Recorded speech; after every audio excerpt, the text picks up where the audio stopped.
அனைவருக்கும் வணக்கம்.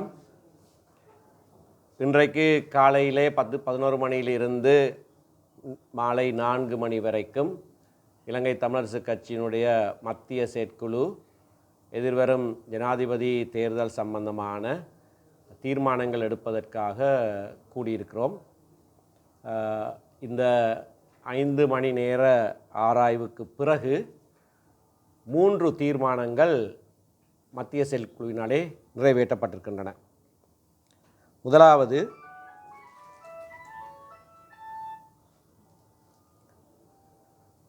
தமிழ் பொது வேட்பாளராக அறிவிக்கப்பட்டிருக்கிற திரு பாவண்ண அரியநேத்திரனுக்கு ஆதரவளிக்கவில்லை என்ற தீர்மானத்தை இலங்கை தமிழரசு கட்சி எடுத்திருக்கிறது.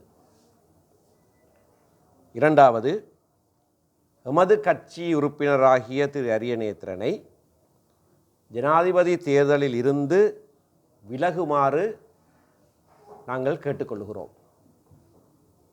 மூன்றாவது, எதிர்வரும் ஜனாதிபதி தேர்தல் 2024 திரு சஜித் பிரேமதாச அவர்களை ஆதரிப்பதாக இலங்கை தமிழரசு கட்சி தீர்மானித்திருக்கிறது.